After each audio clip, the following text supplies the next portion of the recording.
Baik, jadi di sini saya akan menjelaskan tentang dua jenis KB ya Bu ya, hormonal dan non hormonal.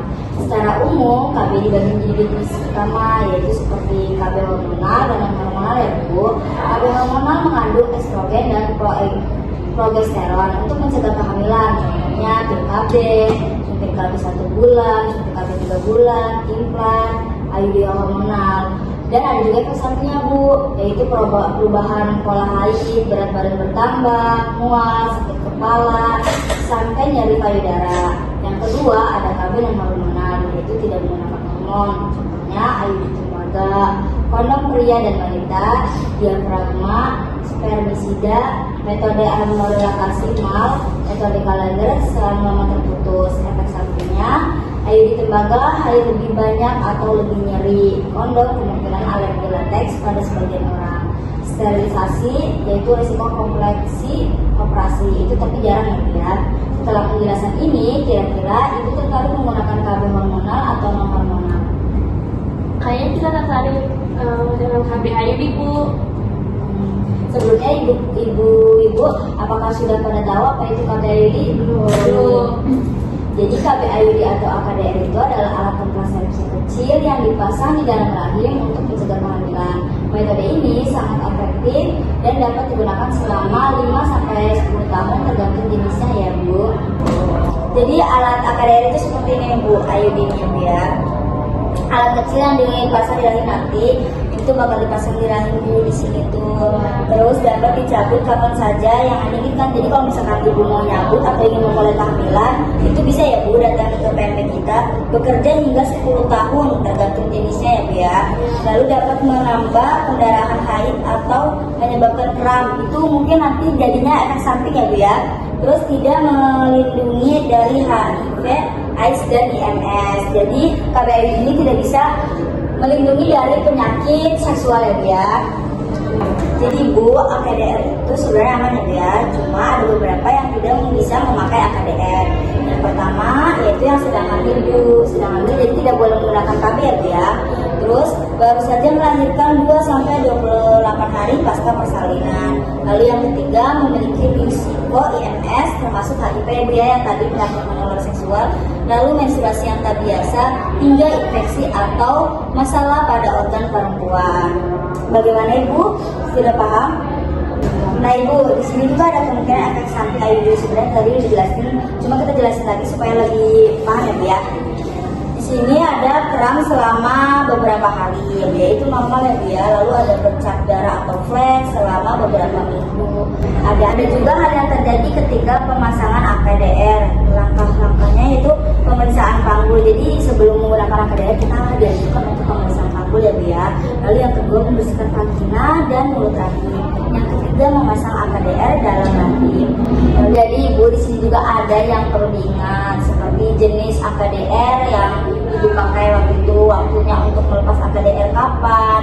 Dan kalau misalkan kram dan perubahan haid adalah hal biasa ya Bu. Kalau misalkan akan mengganggu aktivitas sehari-hari, Ibu bisa datang kembali ke sini ya. Kembali dalam 3-6 minggu atau setelah masa haid. Berikutnya untuk pemeriksaan ya Bu ya. Temui bidan jika Ibu terlambat haid atau Anda merasa sedang hamil, mungkin terkena IMS atau HIV, benang AKDR berubah, panjang atau hilang, sangat nyeri pada bagian bawah perut. Itu bisa datang lagi ke bidan ya Bu ya. Jadi Ibu di sini juga ada yang perlu diingat seperti jenis AKDR yang Ibu pakai waktu itu, waktunya untuk melepas AKDR kapan. Dan kalau misalkan kram dan perubahan haid adalah hal biasa ya Bu. Kalau misalkan akan mengganggu aktivitas sehari-hari, Ibu bisa datang kembali ke sini ya. Kembali dalam 3-6 minggu atau setelah masa haid. Berikutnya untuk pemeriksaan ya Bu ya. Temui bidan jika Ibu terlambat haid atau Anda merasa sedang hamil, mungkin terkena IMS atau HIV, benang AKDR berubah, panjang atau hilang, sangat nyeri pada bagian bawah perut. Itu bisa datang lagi ke bidan ya Bu ya. Ada lagi yang perlu saya ulangi atau jelaskan? Saya izin bertanya ke bidan, apakah pemasangan IUD terasa sakit? Saat pemasangan mungkin Ibu akan merasa sedikit nyeri atau kram, bahkan tidak nyaman ya Bu ya. Tapi biasanya hanya sebentar dan akan berkurang setelah tindakannya selesai. Ya Bu bidan. lagi yang bertanya? Saya ingin bertanya untuk bidan. Kalau di rumah apakah bisa mengecek benang IUD dengan sendiri? Bisa ibu, jadi kita menggunakan metode dua jari ya. Dua jari ibu itu dimasukkan ke vagina lalu diraba. Biasanya di situ ada benang IUD-nya ibu. Oh iya. Apakah ada yang bertanya lagi? Saya ingin bertanya Ibu Bidan. Saya ingin bertanya terkait kapan sih kita bisa ke fasilitas kesehatan lagi untuk kontrol?